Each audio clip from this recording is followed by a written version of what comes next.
자, 여러분들 안녕하셨어요? 이렇게 대답을 크게 하셔야 돼.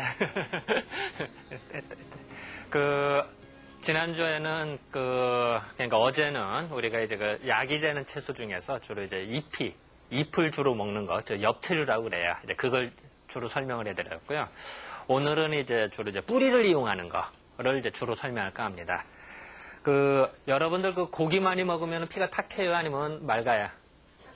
채소 많이 먹으면 피가 맑아요? 탁해져요? 우리 일반적으로 고기를 많이 먹으면 피가 탁해진다고 얘기를 하고, 채소 먹으면 피가 맑아진다고 얘기를 해요. 그래서 채소 많이 먹으면은 이제 당대 힘은 안 나지만 머리가 맑아진다 이런 얘기를 많이 들을 거예요. 그런데 채소긴 채소인데 많이 먹으면 오히려 대부분은 다 좋습니다만 많이 먹으면 오히려 이렇게 열이 나서 이렇게 약간 머리가 띵한 게 있어요. 그게 뭐냐면 대표적인 게 마늘이에요, 마늘. 그러니까 또 대부분의 우리 마늘 보면은 대부분 음식에 다 들어가죠. 그죠? 이제 그 마늘을 이제 설명을 해드리는데요. 실질적으로 모든 음식에 다 사용을 하고 있습니다. 뭐든지 적당히 먹어야 되는 게 마늘이기 때문에 이제 그걸 설명을 해드리는데요. 여러분들 우리나라가 마늘 1인당 먹는 게 어느 정도 될 것 같아요? 전 세계에서 제일 많아요, 우리가.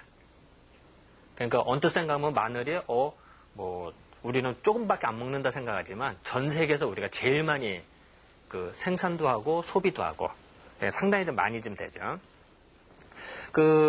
마늘을 보면은 참 여러분들 외국에서도 마늘 먹어봤어요? 안 먹어봤어요? 한 번도 외국 안 나가봤어요? 마늘을 보면은 예전에 보면 기록을 보면은 송남잡지라는 책이 있었대. 1850년대에 나온 책인데 거길 보면은 중국 사람이 우리나라를 왔대요. 와서 이제 우리나라 전주 알죠? 전주에 이제 복루산에 있는 봉상면이라는 데 가서 딱 봤더니 깜짝 놀래더니 보더니 거기에 있는 마늘을 보더니 이렇게 좋은 마늘이 있구나.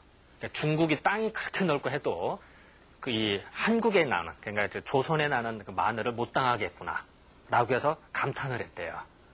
그런 이제 기록들이 나와요. 그런 걸로 봐서 보면 우리나라 마늘이 중국이나 다른 거에 비해서 더 좋았다, 이런 걸 우리가 간접적으로 알 수가 있는 거죠. 그리고 이제 마늘의 원산지를 보면은 중앙아시아 쪽으로 생각이 들어요. 근데 예전 보면은 혹시 여러분은 이집트에 가보셨어요? 이집트에? 저도 아직 안 가봤어요. 안 가봤는데 이집트에 가면은 피라미드가 있다고 그래, 그죠? 거기에 보면 벽화가 막 그려져 있는데 거기에 보면은 옛날 피라미드를 만들 때 이제 노무자들 일을 할 거 아니에요? 그럴 때 마늘을 먹고 힘을 냈대요. 그러니까 이제 그런 기록들이 나와요. 그런 걸로 봐서는 예전부터 마늘을 많이 써먹었구나, 이용을 했구나 이거. 그런데 마늘을 먹으면 우리 어때요? 마늘 냄새 확 나죠? 요새 서양 사람들이 우리나라 사람을 보고 입에서 마늘 냄새 난다 이런 얘기를 하죠. 예? 그런데 그래서 좀 싫어하는데 옛날에도 이집트 지역이나 옛날 로마 시대 때에도 상류계층은 마늘 냄새를 싫어했나 봐요. 그러니까 상류계층은 마늘 별로 안 먹고 군인들이나 아니면 노무자들, 일꾼들한테는 마늘을 많이 줬대요. 왜냐면 마늘을 먹으면 힘이 나니까. 일을 하는 사람이 힘 없으면 되겠어요? 힘나서 막 일을 해야 될 거 아니에요. 그러니까 마늘을 줬대. 이제 그런 기록들이 나온다. 그러니까 마늘의 역사가 이제 꽤 오래됐다 이런 걸 이제 짐작을 할 수가 있겠죠. 근데 마늘이 이제 언제부터 우리나라에 왔을까 이런 생각이 들어요. 여러분들 장기판 아시죠? 장기 좀 드세요. 장기를 보면 초나라하고 한나라하고 대판 싸우죠. 이제 그거를 이제 장기로 이렇게 만들어낸 거죠. 그런데 결국은 이제 항우하고 유방하고 싸워서 누가 이겨요? 유방이 이기죠. 그러니까 발음을 잘해야죠, 유방을. 유방이 이겨서 만들어낸 나라가 한나라. 물론 이제 중국을 최초로 통일한 거는 진시황이에요.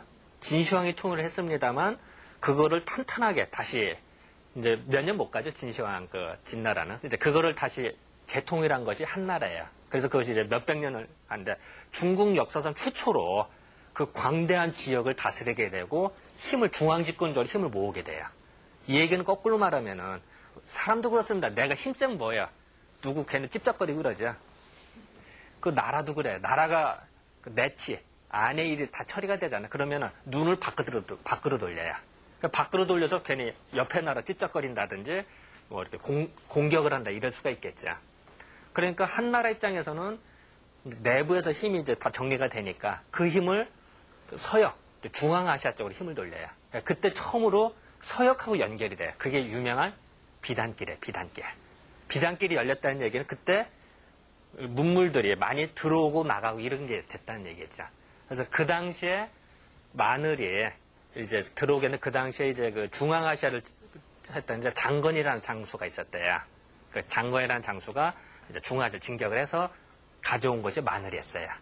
그럼 그때가 시기적으로 지금부터 약 한 2100년 전, 2000년 전 정도가 되겠죠.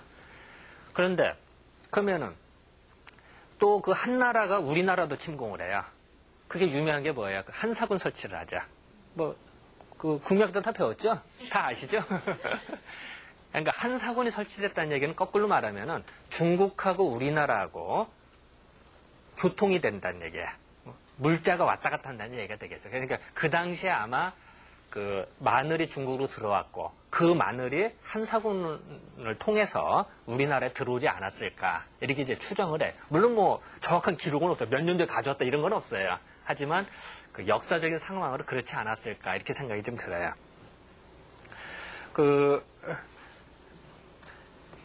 근데 그 마늘이 처음 들어왔을 때는 우리 여러분 날로 먹으면 어때요? 마늘 상당히 좀 맵죠? 익혀 먹으면 좀 어때요?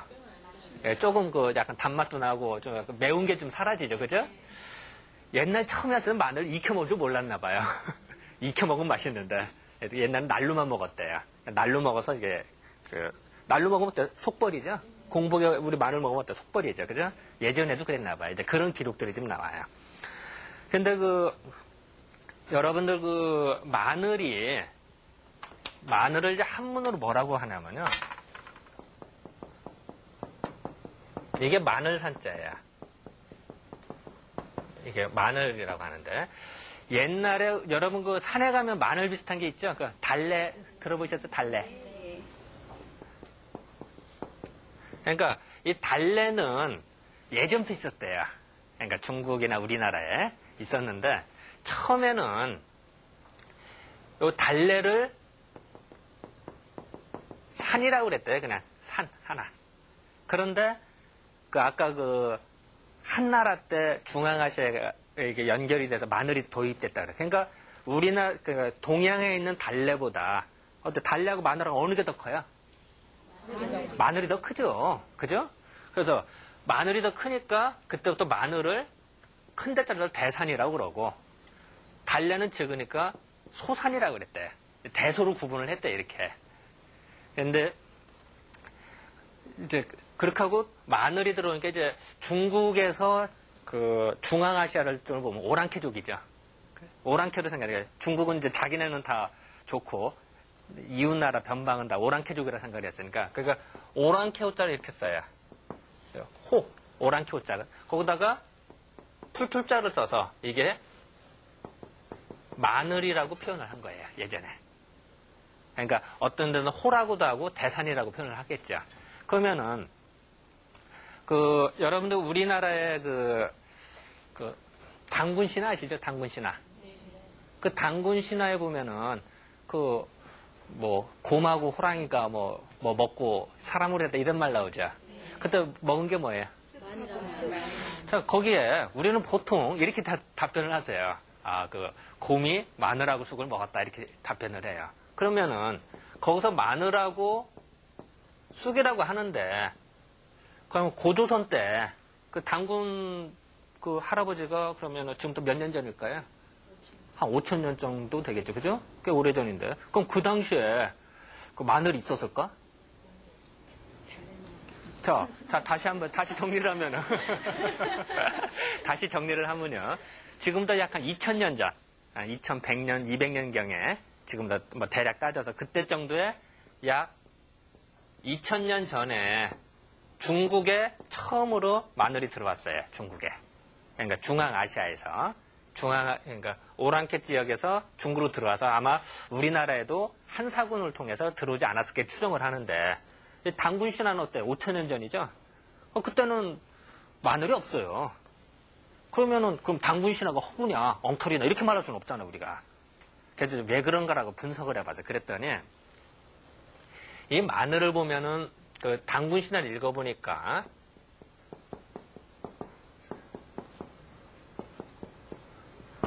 그 산 20매를 먹었다, 이런 말이 나와요. 당군 신화를 이렇게, 삼국유사 있죠? 다 보셨죠? 삼국유사. 안 봤어요? 그 삼국유사에 보면요. 그 우리나라에 이제 여러 가지 일들, 역사적인 게 있는데, 어쨌든 괜찮아요. 그 필독서가 될 거는데, 여기 보면 산 20매를 했는데, 요걸 어떻게 표현하나요? 지금 한문사전을 찾아보자. 국어사전이나 한문사전을 다 찾아보면요. 산 하면은, 요거를 마늘 산자로 나와요.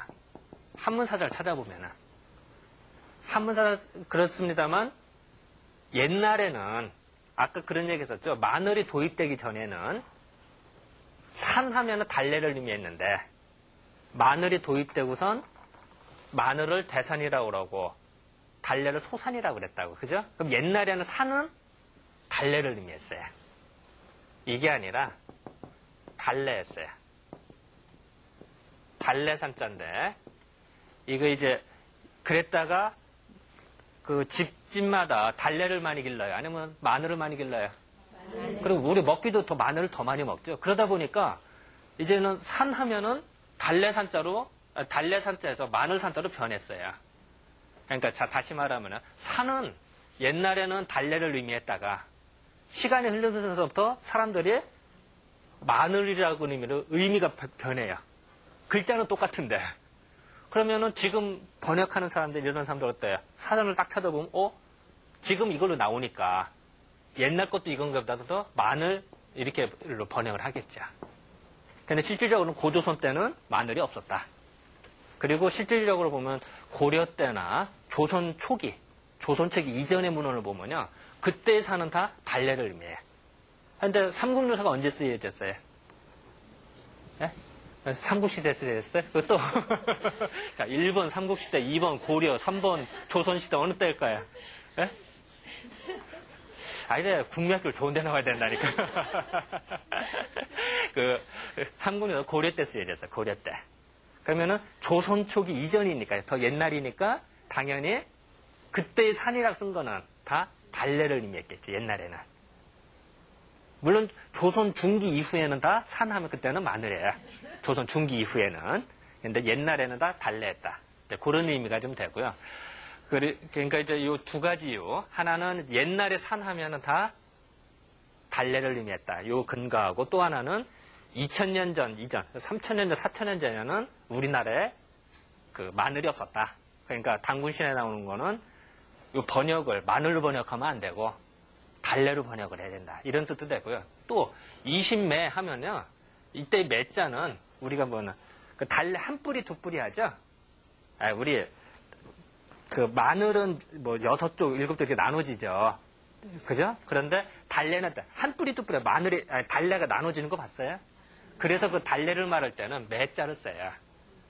예전 고서를 보면. 그래서 그 달래 20뿌리 이렇게 되는 거겠죠. 그리고 또 실질적으로요. 여러분들 그 마늘을 그 번식을 뭘로 할까? 씨로 번식해요? 아니면 마늘 뿌리, 한쪽, 두쪽, 쪼개서 해요? 쪼개서요. 그런데 원래는 씨로도 번식을 해요, 씨. 그러니까 마늘 씨를 심잖아요. 그러면은 마늘이 안 나눠지고 통마늘이 돼요. 안 봤어요, 여러분들? 그 마늘 보면은 마늘이 우리 보통 이렇게 나눠져 있잖아요. 나눠져 있는데 뭐 6쪽, 7쪽 이렇게 뭐 4쪽 뭐 이렇게 나눠줄 수가 있잖아요. 그런데 씨를 심으면은 이게 통마늘이 돼버려요. 그걸 이제 한문으로 하면 독두산이라고 그래요. 외로울 독자 두산. 그러니까 마늘인데 외톨밤 같이 그러니까 안 나눠졌다. 이렇게 얘기를 해요. 그러니까 그래서 약효를 보면 그게 더 좋아요. 그러니까 한의학에서 그 마늘을 약재로도 써야 쓸 때에는 여러 쪽 나눠진 것보다는 한쪽으로 된 거. 그러니까 통마늘이라고 그러죠. 통마늘을 사용을 해요. 그걸 이제 유식하게 말하면 독두산이라고 그래요. 근데 또 이치적으로도 그렇죠. 기운이 하나로 집결된 거하고 여러 개 분산된 거하고 어느 게 낫겠어요? 하나로 된 게 아무래도 더 강해 보이잖아요. 그죠? 이제 그런 의미가 좀 있어요. 그 마늘 먹으면 또 약간 톡 쏘는 맛 나죠? 그리고 뭔가 매콤하죠. 눈물이 찔끔 나죠. 그죠? 그걸 훈이라고 그때, 훈. 이게 매울 훈자래요. 근데 이런 걸 이제 매운맛이 나는 게 몇 가지가 있죠.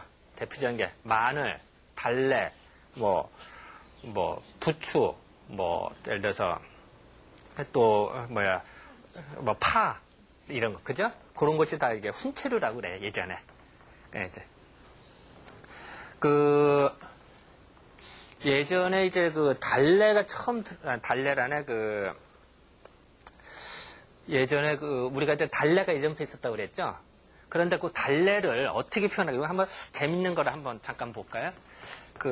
향약 집성방이라는 책이 있대요. 그것이 이제 1430년대에 나온 책이에요. 지금도 약 한 600년 전 정도 되겠죠. 그러니까 되게 오래된 책이죠. 거기에 보면은, 달래를,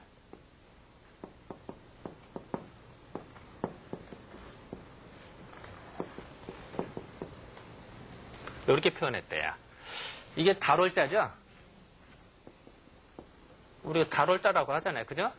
이게 세월자죠. 그죠? 그리고 예전에 이제 달 이렇게 했겠죠. 그러니까 요 달에다가 리을이고, 이건 뇌죠, 뇌. 예? 거기다가 그러면은 뭐라고 하면 달래가 되겠죠. 여기서 월자를 따는 게 아니라 달만 따는 거예요. 달월이니까 달. 그리고 여기서는 리을이니까 리을자 넣고, 그 다음에 요거는 이제 뇌니까 발음을 따는 거예요. 요거는 에다가 레 이렇게 이런 걸 이두문자라고 그런대요. 그러니까 우리는 보통 음훈을 따지는데 이거를 이제 달월이니까 월을 따는 게 아니라 달을 따는 거예요.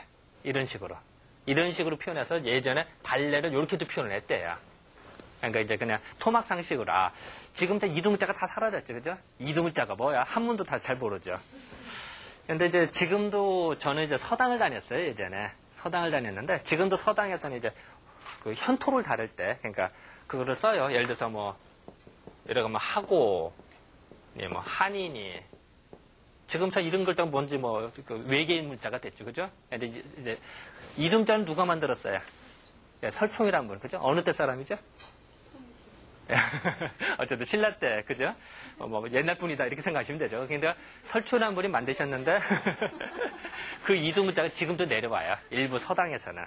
그러니까 이제 그런 어떤 의미가 좀 있어요. 근데 마늘을 먹으면 우리가 혹시 여러분들 절에 가서 마늘을 음식에 써야 안 써요? 절에서. 왜 안 쓸까요? 그냥 심심해서. 마늘을 먹으면 성욕이 올라요. 쉽게 말하면 마늘을 먹으면 정력이 좋아져요. 정력이 좋고 음심이 돌아요. 그러면은 수도하는 스님들이 마늘 먹어서 괜히 정력이 너무 세진다. 그럼 좀 그렇겠죠. 예? 엉터다 쓸 데도 없고. 그렇기 때문에 공부하는데 방해가 돼. 그러니까 당연히 여러분들 자녀들이 공부를 한다. 중학생, 고등학생 한참 시험 공부한다 근데 집에서 잔뜩 마늘 해줘봐요. 그럼 어떻게 될까요?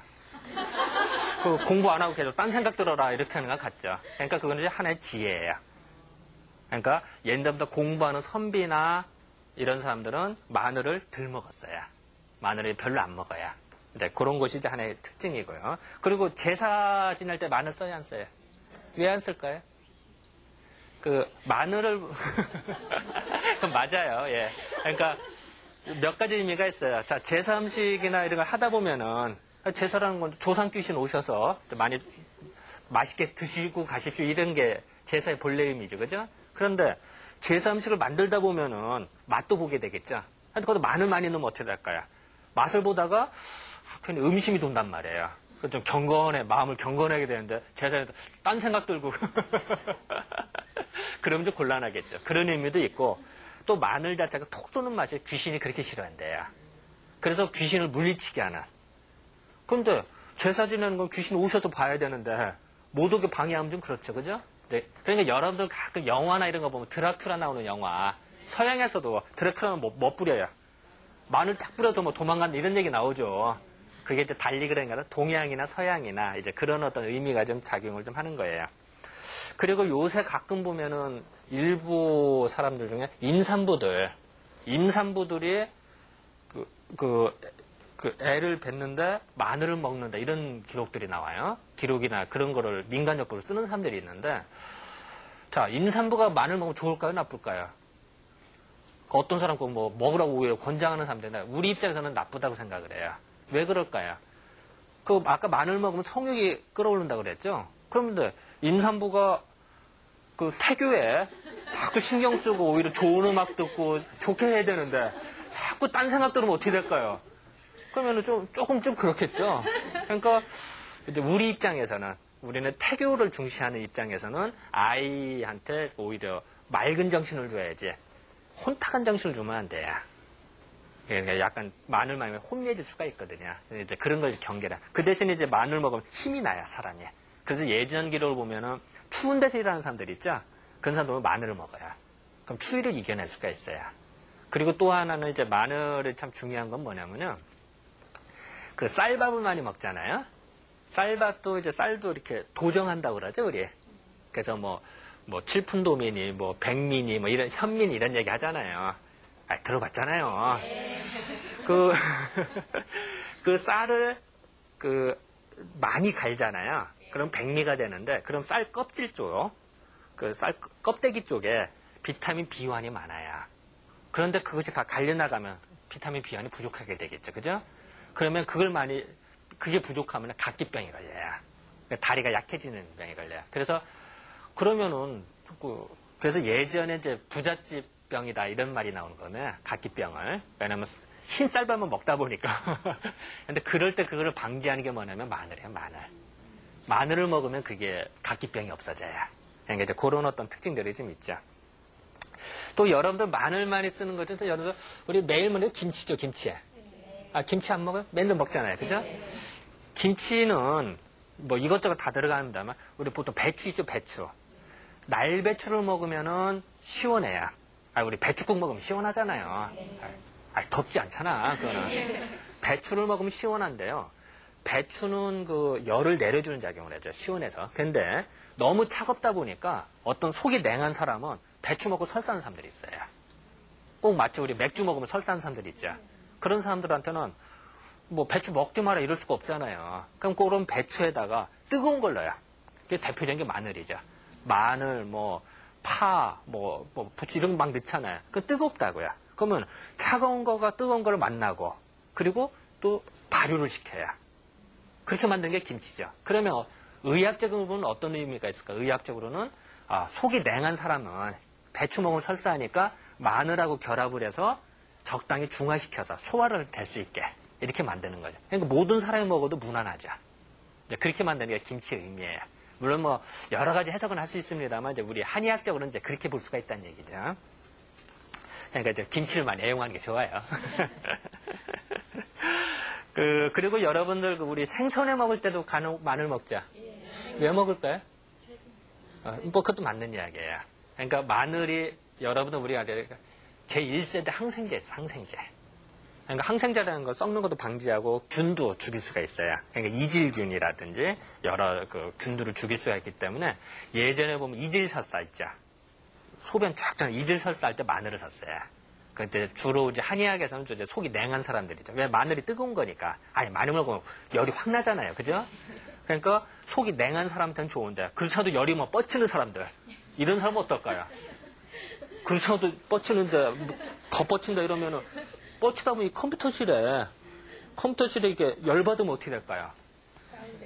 열받으면 컴퓨터가 이게 오작동이 일어나. 그러다 보면 멀쩡하던 사람이 이럴 수가 있어요. 당연하겠죠.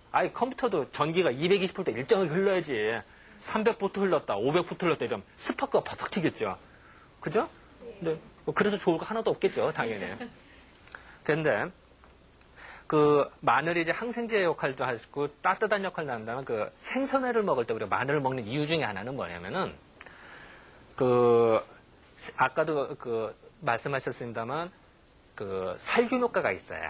그러니까 혹시 생선회를 먹다가 혹시 상한 걸 먹을 수도 있잖아요. 그죠? 그러면은 탈나면 안 되니까 그거를 방지한다는 의미도 좀 되고. 그리고 또 우리 한의학적으로 어떤 효과가 있냐면요. 우리 회 먹으면 회가 차가워야 아니면 뜨거워야? 차갑죠. 회 먹어서 열나지는 않아요. 날생선에 대체 열을 좀 내려줘야. 그러면은 속이 냉한 사람은 날생선 많이 먹어 어떻게 될까요? 더 차가워지겠죠. 그랬을 때 마늘을 먹으면 마늘이 뜨거우니까 적당히 중화를 시켜주겠죠. 이제 그런 의미도 좀 있어요. 그러니까 회를 먹을 때 우리 알게 모르게 같이 그래야 조화를 맞추겠죠. 이제 그런 의미가 좀 강하다. 그리고 또 혹시 이제 그 여름 요새 이제 여름 보면은 더위 많이 먹는 수가 있어요. 그죠? 그잖아요. 더위 먹잖아. 더위 먹는다고 그러지. 어떤 사람 더운데 더위를 어떻게 먹어? 근데 우리는 이제 더위 먹는다 이런 얘기예요. 더위 먹으면 사람이 어지러울 수도 있고 때로는 햇빛에 오랫동안 서 있다 보면 사람이 쓰러질 수도 있어요. 그죠? 그럴 때 예전에는 그 마늘을 그렇게 씹어서 그걸 더위를 이겼다 이런 말들이 나와요. 그것도 이제 하나의 지금은 이제 빨리 딸 응급조치하면 되죠. 근데 이제 옛날 기록 보면 이제 그런 것들이 좀 나오고 또 옛날에 이제 코피를 많이 흘렸다 이럴 때도 보면 이제 그 발에 보면 용천열이 있어요. 발바닥 한가운데. 여러분들 용천열 아시죠? 우리 결혼식 할 때 맨날 발바닥 두드리는데 왜 그럴까요? 용천이라니까 용기가 샘솟는다. 그래서 용천이에요. 그러니까 결혼식 하고 그러면 사람이 주눅이 들잖아요. 뭐 이 사람 저 사람 만나고 막 주눅이 들어서 그날 밤에 좀 그냥 잠은 좀 그 다음날 좀 괴롭죠, 그죠? 그렇기 때문에 그 용기가 샘솟아라. 그 물건 좀 버쩍 서라. 그래서 발바닥을 적당히 자극을 해주는 거죠. 그 용천이래요. 그래서. 근데 이제 그게 이제 와전이 돼가지고서 이제 뭐 발바닥을 너무 때려서 사람이 실신한다 이러면 안 되는데 용기를 준다 이런 의미가 있어요. 그래서 예전에도 그 옛날 선비들이 공부하다 보면 힘들고 하잖아요. 그러면은 책상 다리를 옛날에 많이 했잖아요. 그 책상 다리에서 발바닥을 이렇게 주물러줘야. 그래서 거기를 자극을 하면 정신이 번쩍 나고 하는 거예요.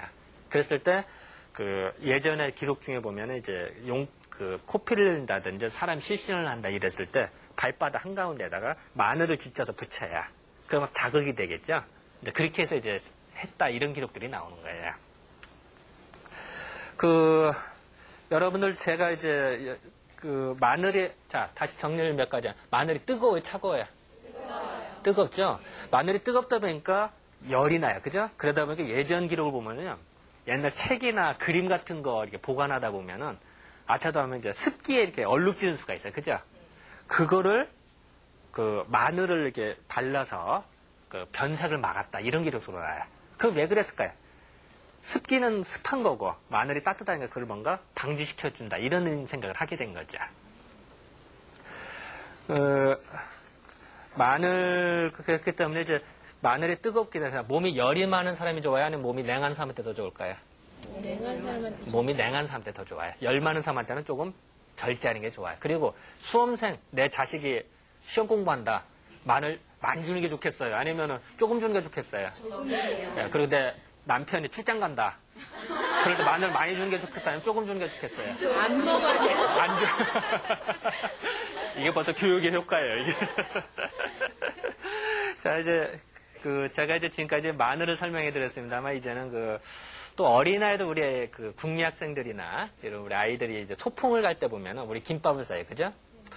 우리 김밥 쌀 때 꼭 빠지지 않는 게 꼭 들어가는 게 있어요. 단무지도 뭐 여러 가지 있습니다. 그래서 우엉을 꼭 넣죠, 우엉. 그럼 왜 굳이 우엉을 넣을까 이런 생각이 들어요. 다른 것도 많은데, 그죠? 이제 그 생각을 좀 해봤어요. 그랬더니, 우리가 소풍을 가면 어때요? 소풍은 참, 지금은 차 타고도 많이 갑니다만 옛날 많이 걸어 다녔죠? 그리고 걷다 보면 배고파요, 그죠? 그리고 걸을 때 내 몸이 무거워봐. 그러면 발걸음이 더 힘들어져요, 그죠? 내 몸을 좀 가볍게 하는 게 좋게, 그죠? 그래, 힘이 나서 펄펄 돼. 구경도 많이 하고 재밌잖아요. 네. 그래서 이제 하는데, 이 우엉은요, 약간 차가워요, 성질이. 성질이 차가운데, 우엉을 많이 먹으면, 옛 기록에 의하면은, 우엉을 먹으면 몸이 가벼워진대요. 그러니까, 김밥에 그럼 왜 우엉을 넣었을까요? 그거는 김밥 먹고 몸이 좀 가벼워서 힘도 좀 내고, 그리고 배를 좀 든든히 해줘요, 배를, 우리 걷다가 힘들거나 배고프면, 허리 구부러지잖아요. 허리도 구부러져. 아이고 배고파고 신바람도 안 나. 그죠? 그래서 배가 든든해야 뭐가 할 일도 하고 구경도, 금강산도 구경을 하고 잘 보이잖아. 그러니까 김밥에 우엉을 넣은 이유는 배도 든든하게 하고 몸도 좀 가볍게 해서 신바람 나게 좀 놀아라. 구경도 좀 많이 해라. 이런 의미가 있는 거야. 그러니까 여러분들 그 자녀들 그 소풍 갈 때 김밥을 쌀 때 우엉을 좀 정성스럽게 싸시면서 이거 먹고 몸 좀 가벼워져라. 이런. 자, 몸이 가볍다? 그 어떤 생각도 요새는 다이어트에 쓴단 말이에요. 요새 그 살 빼는 사람들 있죠? 몸이 좀 이래서 좀 고생하는 이런 사람들이 사용하는 것 중에 하나가 우엉이에요, 우엉. 왜냐하면 몸을 가볍게 해주니까. 이제 그런 의미도 좀 되고요. 또 하나는 그 옛 기록을 보면은 우엉을 먹으면은 그 옛날에는 이제 구황식품 중에 하나였어요. 구황이라는 게 옛날에 그 먹을 게 없어서 해서 배고픔 이게 되니까. 그래서 우엉을 먹었는데 옛날에 구황식품들이 지금 보면 어떻게 될까요? 지금은 대부분 다이어트 식품에 응용할 수가 있는 거예요. 그 중에 하나가 우엉이에요. 그러니까 여러분들 제일 미련한 것이 뭐야? 굶어서 빼는 게 제일 미련하죠. 그죠? 그래서 방법도 제일 하책이죠. 그거보다는 먹을 거 다 먹으면서도 자연스럽게 조절하는 게 더 좋죠. 물론 먹을 거 먹고 운동도 하고. 그럴 때 하나에 우엉을 먹어주면은 이렇게 배가 든든해지니까 이제 자꾸 식탐이 없어져요, 별로. 그러니까 그것도 하나의 방법이 되겠죠. 그 우엉을 보면은 그 여러분 혹시 우엉 씨앗 보신 적 있어요? 아니요. 한 번도 안 봤어요? 그 우엉 씨앗이 좀 못생겼대요. 잘생기면 참 괜찮은데 우엉 씨앗이 못생겨서 그거를 그 못생겼다 할 때 우리는 나쁜 여자 이럴 때 악녀 이런 얘기하죠. 악하락자를 써요. 그래서 우엉을 악실이라고 그래요. 악실. 악은 이제 그 나쁜 악자, 악마할 때 그 악자에다가 실은 열매 실자. 우엉이 얼마나 못생겨서 그 씨앗이 얼마나 못생겨 악실이라고 그랬어요. 근데 그 악실을 좀 울퉁불퉁하고 못생겼는데 예전에 어떻게 이용을 했냐면요. 그 옛날에 그 시골에 이렇게 살다 보면 쥐가 참 많아요. 그죠? 쥐. 물론 도시에도 많죠. 있습니다만. 이 쥐가 털 달린 짐승이에요. 그죠? 털이 달린 짐승들은 자기 털에 뭐 닿는 거 되게 싫어해요. 여러분들도 머리카락에 뭐 묻어봐. 금방 느끼죠? 스카치 테이프라든지 뭐 끈끈한 거 풀 묻었다는 거 해봐. 참 이상하죠? 머리카락에 신경이 없어. 그죠? 그런데도 느껴. 그렇잖아요. 그 머리카락이 짧든 길든 상관없어. 길어도 뭐가 매달리면 금방 느껴요. 자, 털 달린 짐승은 얼마나 예민할까요? 자기 털에 뭐 묻으면 금방 느껴요. 우리가 머리카락에 뭐 묻은 거 느끼듯이. 근데 그 주위에 그래서 털 달린 짐승, 우리가 호랑이 잡을 때도 그렇게 한대요. 호랑이 잡을 때도 뭐 그런 얘기는 아시죠? 전설의 고양이 이런 거 보면 그 나뭇잎에다가 꿀이나 뭐 풀 같은 거 발랐다가 호랑이 지나가는 길목에다가 호랑이 하나 묻으면 그걸 뛸라고 밟아놓 치다가 이제 전설의 고양이 안 봤어요. 그런 거 나오잖아. 털 달린 짐승의 특징인데 쥐도 마찬가지인데 근데 예전에는 지금 쥐 있으면 뭐 쥐약 준다든지 뭐 이럴 수도 있겠죠. 근데 참 어떻게 보면 좀 비인간적이잖아. 그래서 예전에는 쥐구멍 앞에다가 우엉씨를 놔요. 그러면은 쥐가 지나다가 달라붙을 거 아니에요. 그러면 그 뛸려다가 그게 고생을 한대. 그러니까 쥐가 한 번, 두 번, 세 번, 나 이거 못 살겠다. 이사를 가자. 그래서 스스로 이사를 간대요. 참 인간적이죠, 그죠? 그래서 예전에 그 쥐를 이사 가게 할 때는 쥐구멍에다가 우엉씨를 놨대. 그래서 우엉씨를 뭐는 서점자라 그래. 쥐서자. 쥐의 점은 점착 딱 달라붙는다. 자는 이제 씨앗자자. 그래서 서점자. 쥐에 달라붙는 열매다. 이렇게도 사용됐대요. 또 쥐를 보면은요. 쥐란에 우엉을 보면요. 여러분 소 길러봤을 때 우엉 주면 어때요? 잘 먹을까요? 못 먹을까요? 안 해봤어요. 일단 이렇게 딱 질문할 때는 정답이 뭘까? 제가 먼저 하는 게 정답이죠. 찍는 걸 잘해야 돼. 소가 잘 먹어요. 소가 우엉을 주면요, 무지하게 잘 먹어요. 그래서 그 우엉을 우채라고 그랬는데, 우채. 소자를 써서 우채, 소가 먹는 채소다. 이렇게도 썼대요. 그리고 또 하나는 우엉을 먹으면 힘이 나요. 아까 그런 애들 소풍 갈 때 우엉 먹으면 힘도 나고 이렇게 한다고, 그죠? 그래서 대력이라고 해요, 대력. 힘이 펄펄 난다. 이제 이런 것도 이제 하나의 이제 지혜가 되겠죠. 그 우엉은 이제 아까도 얘기했습니다만 그 열을 약간 내린다고 그랬죠. 그러다 보니까 그 우리가 이제 열이 솟구치면은 가슴이 답답해서 열 받잖아요. 아, 그리고 우리 그 남편이 좀 나를 그 신경 쓰게 한다. 그러면 이제 막 속이 붕 긁잖아. 그리고 자식이 말 안 듣고 이제 그 땡땡 친다든지 뭐 이러면 그러면 저거 죽여 살려 그냥 속이 막 불불 끓는다. 그러면 열이 솟구치죠. 열이 솟구치면 열이라고 하는 거는 위로 올라가지 밑으로 내려가지 않아요. 아, 그잖아. 위가 더 뜨겁고 위로 올라. 그러니까 굴뚝을 해도 굴뚝을 해야 더 잘 타잖아요. 근데 사람 몸에서는 굴뚝의 역할을 어떤 게 할까요? 요거 목구멍. 속이 불 끓으면은 요 통로를 타고 위로 쫙 올라와요. 그럼 이게 올라오면 어디가 열이 솟구칠까요? 특히 목구멍 쪽. 목구멍이 뭔가 매달린 것 같기도 하고, 때로는 약간 불 수도 있고, 속만 답답해져요. 그리고 어떤 사람 말을 하다 보면은 열이 솟구치면 입에서 열기가 나오는 사람이 있어요. 굴뚝으로 열이 나는데요.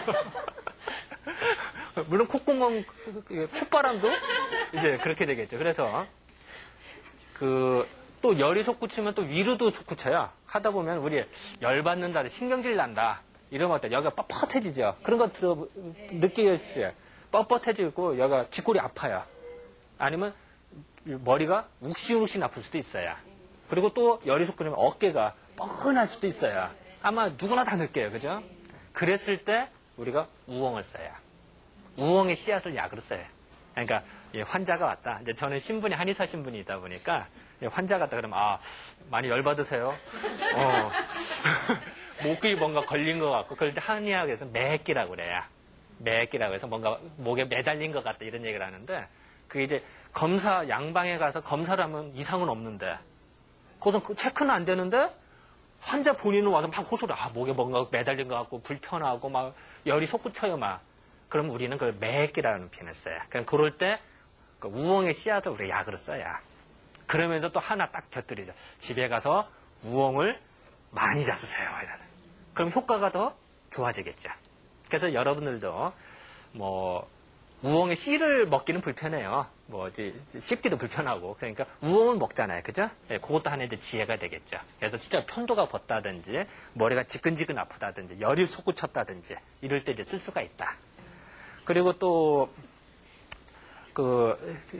열이 많은 사람 중에 이제 특히 성격 급하고 욱하고 이러는 사람들이 있어요. 우리는 볼 때 이제 소양인들이 그런 사람들이 있는데, 욱한 사람들일수록 대변이 잘 안 나가는 사람들이 있어요. 이제 속이 열이 많으면은 속이 막 열이 꽉 차면 이제 나갈 게 못 나가는 거예요. 위로 솟구치다 보면은. 신경질 부리는 사람 위로 솟구치는 기운이 그냥 언제 밑으로 내려가. 그게 사람이라는 게 참 그래요. 긴장한다든지 흥분하면은 나갈 게 안 나가는 법이에요. 그래서 여러분들 여행할 때 어때요? 여행할 때는 화장실 잘 안 가죠? 그랬다 딱 집에 오는 순간 어때요? 화장실도 가죠? 집에 오면 편안하거든. 긴장도 풀리고. 긴장이 풀려야 나갈 게 나가는 거예요. 당연하겠지, 그거야. 그러다 보니까, 심지어는 이제 여자들 중에도 보면 이제 생리도요. 이제 아이들 보면 이제 고등학생들 이런데 이제 시험 공부하면 엄청나게 공부한다. 그럼 이제 머리 지식은 요만큼인데 1등 하려고 막 잔뜩 공부를 한단 말이야. 긴장하고 막 열받잖아요. 그러면은 심지어는 생리도 안 나는 수가 있어요. 생리 기간인데도 안 나. 그러면 늦춰져요. 그때 부모도 큰일 났다 하는 게 아니라 사실은 아이들이 얼마큼 긴장을 받았고 열받았기 때문에 위로 솟구치다가 나갈 게 못 나간다. 이렇게 생각하셔도 돼요. 그러다가 시험 딱 끝나면 생리 나와. 아마 여러분들 자녀 중에 그런 거 많이 봤을 거예요. 또 여러분들이 또 자기 고등학교 때 생각해보면 아마 느꼈을 거예요. 이제 그런 이치가 우리 한의학에서는 그렇게 봐요. 물론 양방으로 보면 호르몬이다 이렇게 표현할 수도 있겠죠. 우리는 이제 그렇게 본다. 이러는 거예요. 그랬을 때 뭔가 변비가 있을 때에도 사용할 수가 있다. 그래서 심지어는 이제 무엉이 차갑다 보니까 이제 지금은 이런 거 있어서도 안 되고 상상이 안 되는 얘기다. 예전에는 원치 않는 임신을 했을 때, 그럴 때 낙태를 하기 위해서 인위적으로 우엉을 여기다 이제 넣어서 차가운 기운으로 내려보내려고 그렇게도 시도를 했었대. 물론 지금은 이제 빨리 병원에 가서 이렇게 해야죠. 그런데 옛날 기록을 보면 이제 그런 것도 나오는 이유 중에 하나가 이제 내리는 기운이 강해요. 이제 그렇게 생각하시면 될 거예요. 그리고 또 예전 보면은 이제 열 뻗어서 피부가 간질간질할 수도 있었어요. 이제 그럴 때도 사용을 했겠죠. 물론 열을 잡는다. 예, 이런. 왜냐면 우엉이 차가우니까, 그죠? 그리고 또 하나 예전을 보면 이제 식료찬유라는 책이 있어요. 이제 세조 때 나온 책인데, 제가 마침 이제 제 자랑 하나 할까요? 우리나라 최초의 식이요법자인데, 그걸 제가 지난번 번역을 좀 했어요. 예, 번역하라, 이제 여기 흰머리 많이 보이죠? 예, 좀 많이 들었습니다만. 거기에 보면 그런 얘기가 나와요. 지금부터 이제 몇백 년 전에 세조 때 나온 책이니까, 음식으로서 환자를 치료하는 것이 요약되어 있는 책이에요. 전 세계를 또 다 뒤져봐도요. 그 당시에 식품을 가지고 환자를 치료하는 것이 요약된 책으로서는 참 드물어요. 무지하게 발달된 책이에요. 요약이 참 잘 되어 있는 책인데 거기 보면은 중풍 걸린 이제 할아버지가 계셨대요. 중풍 걸린 노인이 되게 이제 중풍 걸리면 어떻게 될까요? 손발이 부자연스럽다든지 또 이렇게 말도 어눌하니까 그럼 답답하잖아요. 그러면 열받잖아요. 더군다나 또 자녀들도 내 말도 잘 안 듣기도 하고 또 자기는 몸이 불편하고 그러면 열받으니까 막 속쓰나 말. 그리고 이제 근심 걱정도 되기도 하고 그러면 가슴이 번민 증상이라 가슴이 답답해져요. 이제 그럴 때 어떻게 했냐면은 또 열받으면 또 잠도 안 오겠죠. 우리 누워서 뒤척뒤척 거리잖아. 고민거리 있으면 그죠? 열받았을 때 우엉을 가지고 수제비를 만들었대요. 우엉하고 이제 밀가루하고 해서 수제비를 만들어서 거기다가 이제 양념을 해서 먹었더니 좋아졌더라. 이런 기록들이 나와요. 그게 그냥 이제 답답함을 풀어주는데 아주 도움이 돼. 이제 그런 어떤 흔적들이겠죠. 그래서 우리도 이제 여러분들 다시 정리하면요. 예를 들어서 남편이 열받았다. 생존율이 급하다. 부부싸움을 했다. 그날 저녁에는 뭘 줘야겠어요? 우엉 수제비. 그것도 하나의 지혜예요. 만약에 남편이 막 신경질 나는데 그때 고추 많이 주면 어떻게 될까요? 계속 싸우자 이런 얘기가 되겠죠. 그죠? 또 아이가 시험 공부한다. 그럴 때 고추 많이 주면 좋겠어요? 열받으면 안 되겠죠? 오히려 우엉을 줘서 간다. 또 소풍 갈 때도 우엉을 주듯이. 제가 근데 속이 차가운 사람한테는 우엉 많이 주면 어떨까요? 오히려 설사져도 나쁘겠죠. 그러니까 뭐든지 적당한 게 좋은 거예요. 근데 사람 봐서 뭐 하나 좋다고 다 좋은 게 아니에요. 사람마다 다 틀리다. 근데 일단은 속이 냉한 사람한테는 우엉이 좀 별로고 열 많은 사람한테는 열을 내려주니까 더 도움이 되더라. 이런 게 이제 하나의 지혜인 것 같아요. 그리고 이제 우리가 또 공부하다 보면 이제 많이 쓰면 또 어떤 사람은 우엉을 얘기하면은 연근 있죠. 연근하고도 헷갈려 하는 사람들이 있어요. 연근은 구멍이 뽕뽕 뚫어진 거죠. 이거를 이제 우엉으로 착각하는 사람들 간혹인데 그게 아니라 이제 그래서 제가 이제 연근에 대해서 잠깐 설명을 해드릴게요. 이 연근을 보면은 이 뿌리치고 구멍이 뽕뽕 나는 게 연근밖에 없어요. 참 희한하죠, 그죠? 뿌리는 뿌리다워야 되는데 뿌리답지 않게 구멍이 그걸 우리는 어떻게 생각하냐면요. 이 연근은 이제 이름 자체가요. 이게 뭐야? 이을연자죠. 이어진다. 거기다가 풀출자를 쓴 거예요. 이게 연이에요, 연. 우리 말은 연이에요.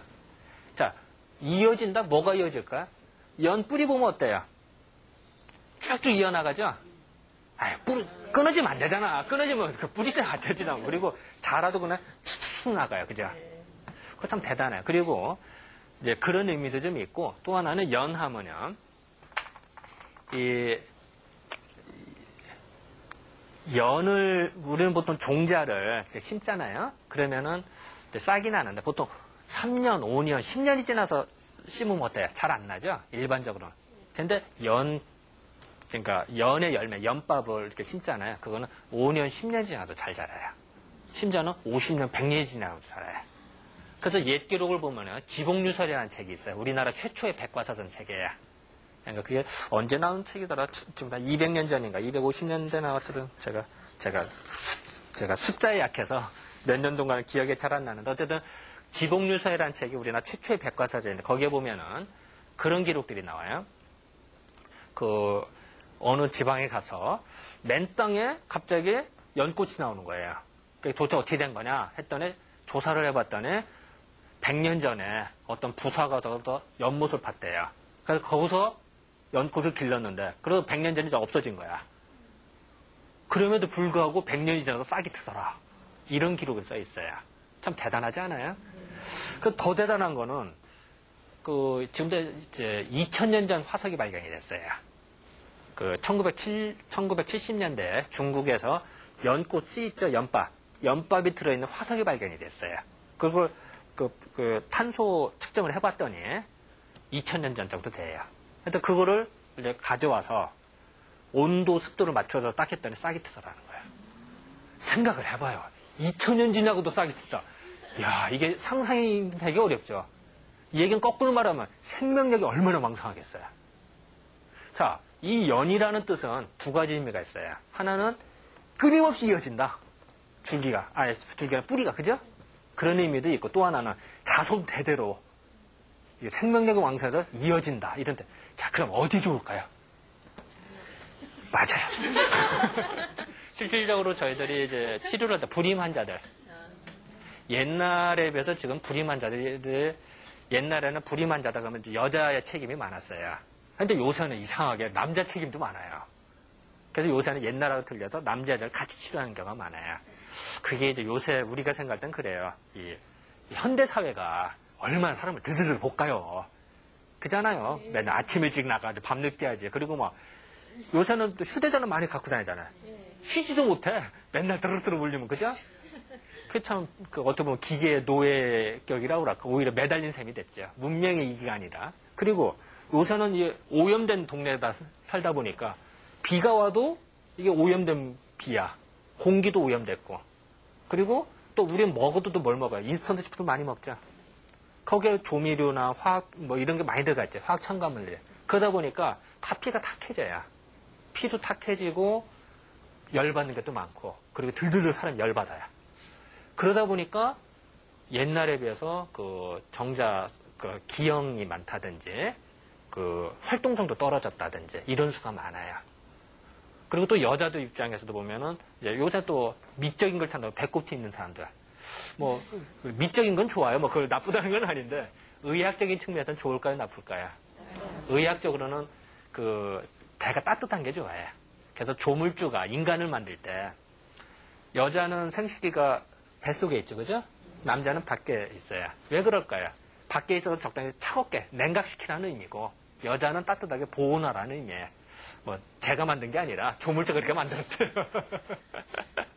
자, 그럼 여러분들 상식적으로 남자 여자 있는데 방석 하나다. 그럼 누구한테 줘요? 왜 그럴까요? 따뜻하게 하라는 의미예요.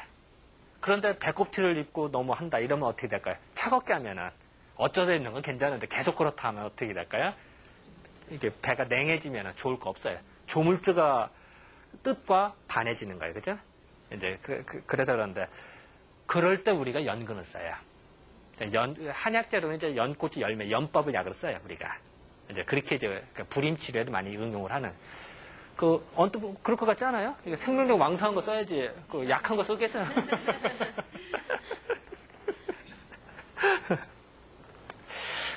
또 하나 보면 연이대가 어디서 자라요? 연못에서요. 그죠. 참 우리 보통 연못이라는 표현을 써요. 그죠? 지금 말했듯이. 옛날에 모세는 거의 대부분의 연을 심었던 거예요. 그래서 연못이라는 단어가 나온 거예요. 못하면 다 연을 심은 거야. 그러니까 지금 연못하면 하나의 저수지의 대명사 같이 쓰죠. 그죠? 이렇게 쓰는 거예요. 그러니까 물에서 자라는데 이 연이요. 이제 예전에는 이제 참 기상 일년 예측하기가 참 어려웠어요. 지금은 기상대가 있고 잘 일기예보를 잘합니다만. 그러니까 옛날에는 농사짓는 입장에서는 금년에 해가 금년은 가물을까, 홍수가 날까, 추울까 이게 참 관심사 중에 하나였어요. 그죠? 당연하겠죠. 농사짓는 입장에서는 그랬을 때 연꽃의 싹이 일찍 트잖아요. 그에 비해서 그러면은 금년에는 물이 좀 많겠구나 이렇게 예측을 했대요. 그래서 연이라고 하는 것은 우초 그러니까 비우자 풀자를 써서 우초다 이런 표현까지 썼어요. 옛날 이제 파악입니다. 그리고 연을 쓰면 참 재밌는 것이요. 여러분들 선짓국 있죠? 예. 선짓국이 뭐예요? 피. 그래서 이제 소피 이렇게 해서 끓인 거죠. 우리 다 아는 이야기예요. 그죠? 선짓국을 끓일 때 연을 넣어봐요, 한번. 그러면은 선짓국이 아니라 다 풀어져요. 실패해. 집에서 한번 실험해보세요. 그러니 먹을 생각은 마시고. 실패하니까. 실질적으로 송나라 때, 옛 기록에 보면요. 송나라 때 어느 관리집에서 선짓국을 끓는데 실수로 연근을 넣었어요. 선짓국이 안 되니까 그 주방장은 이제 잘리고. 그걸 봤더니 선짓국이랑 피가 뭉쳐야 선짓국이다. 그죠?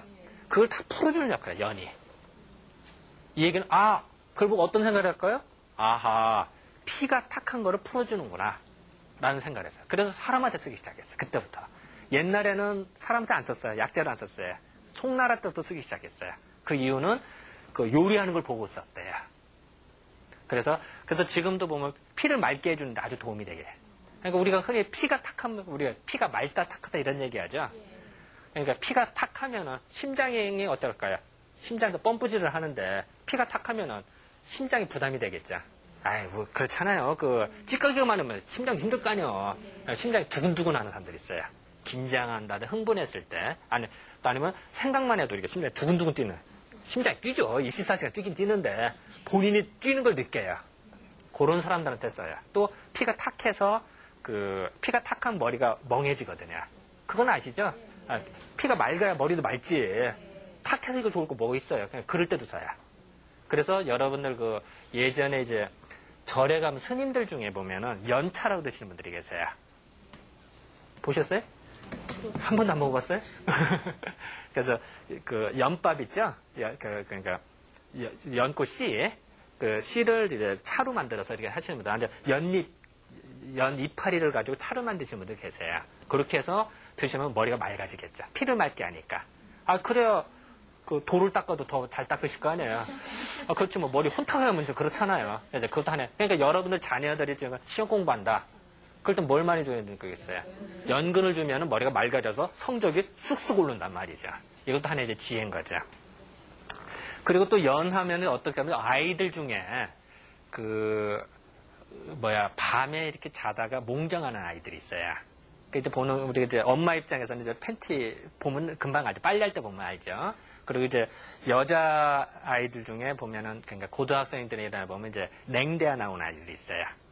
그런 것을 보면 여기가 우리 한의학에서 여쭤 아래는 하초라고 그래. 하초. 여기가 허한 거예요. 그거 이제 허하면은 그게 나타나기 쉬운데 그거를 그때 우리가 연밥을 약으로 써요. 마찬가지로 집에서 연근을 잘 먹어도 상당 부분 좋아져요. 옛날에는 연근을 지금 다 요리해서 먹습니다. 옛날엔 날로도 먹었어요. 그러니까 요새는 다 입이 고급이라 날로는 잘 안 먹는데 그냥 먹으라면 맛이 없으니까 요새는 믹서기가 많이 발달되어 있어요. 그러니까 믹서를 윙 갈아요. 거기다 그만한 맛이 없으니까 뭐 요구르트라든지 뭐 맛있는 거 몇 개 넣어서 같이 갈아서 딱 주면 돼요.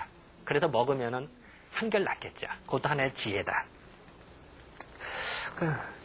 그러다 보니까 연하면은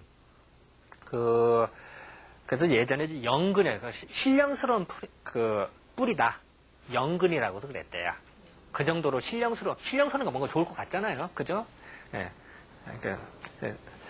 그리고 연하면은 마음을 이렇게 편히 한대요. 아까도 이제 피를 맑게 하니까 그런 것도 있습니다만 연 자체가 이제 그리고 실제로 연이 자라는 거 보면 되게 오염된 물에서 자라죠. 그런데도 이파리는 어때요? 깨끗하죠. 뭐 물방울이 떨어져도 땡그르르 굴러가죠. 오염돼서도 자라면서도 그게 가능하대요. 그래서 예전부터 그래서도 아마 불교의 꽃으로 쓰지 않았을까 이런 생각. 그래서 뭐 저는 뭐 종교학자가 아니니까 뭐 잘 모르겠습니다만 어떤 사람이 그런 얘기를 하더라고요. 만약에 불교에서 연꽃을 안 여겼다면 아마 기독교에서 쓰지 않았을까 이런 얘기를 하는 분들이 그 정도로 이제 연이 좋다 이런 얘기를 하더라고요. 근데 뭐 그거는 뭐 그냥 호사가들이 하는 얘기고요. 또 하나 보면 이제 연을 먹으면은 속이 좀 든든해진대요. 그래서 이제 연 보면 이제 그런 의미도 좀 있고요. 또 연 향기가 멀리까지 퍼져나가는 거 봤어요? 연 향이 멀리까지 쫙 퍼져나가요. 그래서 보면 우리는 그걸 이제 향기가 멀리 퍼져나간다 이런 뜻은 이제 특히 이제 태음인들 중에 보면은 몸이 찌뿌르다고 몸이 탁한 사람들이 있어요. 이제 그런 사람들한테 이제 상당히 좀 좋다 이런 얘기를 좀 해줘요. 그래서 어쨌든 연하면 뭐 할 얘기는 참 많은데, 이게 이제 시간이 좀 많이 좀 지나서, 근데 이제 어쨌든 이제 그 얘기를 하나 더 해드릴까요? 연을 보면은 예전에 보면 효종, 송나라도 효종이라는 분이 계셨대요. 임금인데, 효종이 이제 이질설사에 걸렸대요. 설사를 쫙 짜가는데, 어떻게 치료할까 하다가, 의사가 와서 당신 뭐 먹었어? 이제 그렇게 물어보진 않았겠죠. 임금님이니까. 뭐 다 드셨으니까 물어봤더니, 나는 민물개를 먹었다. 개 있잖아요. 개. 옆으로 가는 개. 그걸 먹어서 설사해서, 속이 차가워서 생긴 설사다라고 판단을 내리고선 의원이 연근 있죠? 연근을 지지어서 줬대요. 그래서 그거를 먹었더니 금방 나섰다. 이런 기록이 나와요. 그걸 봐서는 설사하는 아이들한테 상당히 좋아요. 여기가 허에서 설사네. 근데 변비 기운 있는 아이들 있죠? 이런 아이들은 더 나빠요. 오히려 연을 먹으면 이렇게 딱 북두던 힘이 가다가 변비는 나가야 되는데 더 올리면 어떻게 될까요?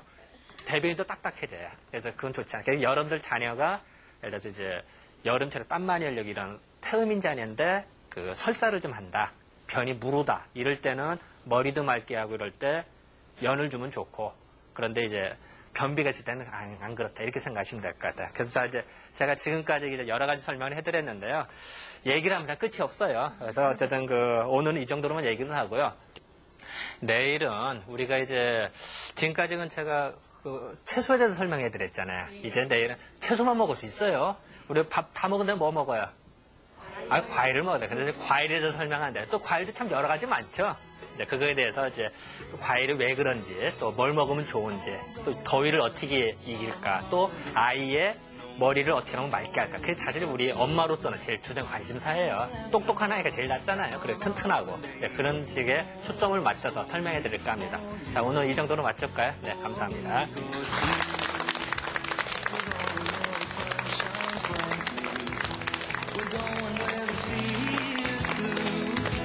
We're seen